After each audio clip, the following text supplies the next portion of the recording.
The Oklahoma Sooners are in 1 year removed from making the College World Series finals and losing in the championship series to Ole Miss.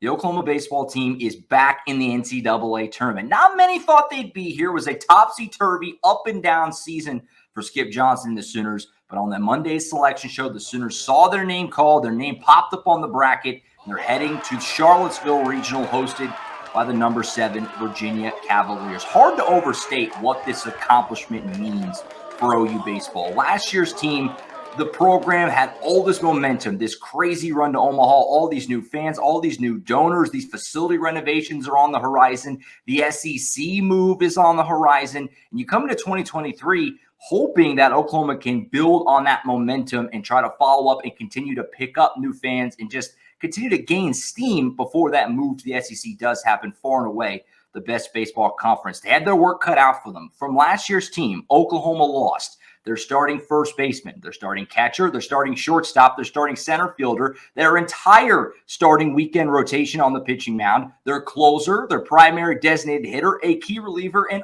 their top assistant coach in Clay Van Hook, who went and took over the head coaching job at UT Arlington. But despite all that turnover, Oklahoma replenished their roster through the transfer portal and through the JUCO ranks, which Skip Johnson has been so good about doing.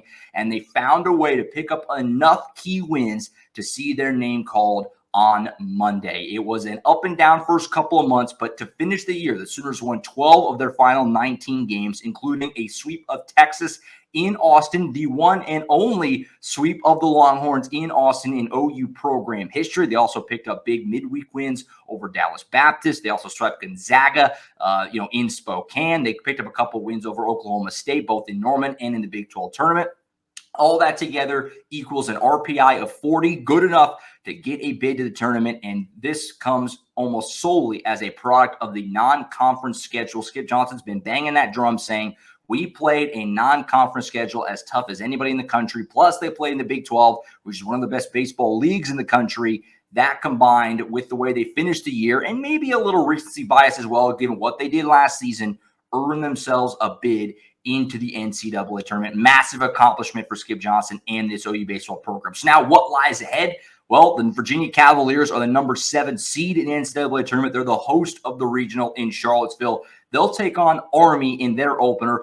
As for Oklahoma, they'll begin play with East Carolina on Friday. Now, East Carolina is a tough draw. The Pirates are a top 26 team, number 26 in RPI to finish the year, a 40-plus win team, and a team that is certainly not unfamiliar with the NCAA tournament, and a team that's used to, honestly, hosting their own regional in recent years. That's a really good baseball program and will be a stiff test for the Sooners. But the important part here is, obviously, they're back in the tournament. They have a chance in the postseason despite a couple of late bid steals on Sunday. Charlotte stole a bid. Tulane stole a bid. But Oklahoma still found a way to sneak their way into the NCAA tournament field, and they have a shot. Like Skip Johnson said on Friday after they were eliminated in the Big 12 tournament by Oklahoma State, nobody believed in this team much last year, but they got in. And look what happened. They're hoping for some similar magic in 2023. The Sooners will begin play against East Carolina on Friday in the NCAA tournament. Sooners Illustrated will have you covered for the Sooners postseason run beginning on Friday from Charlottesville.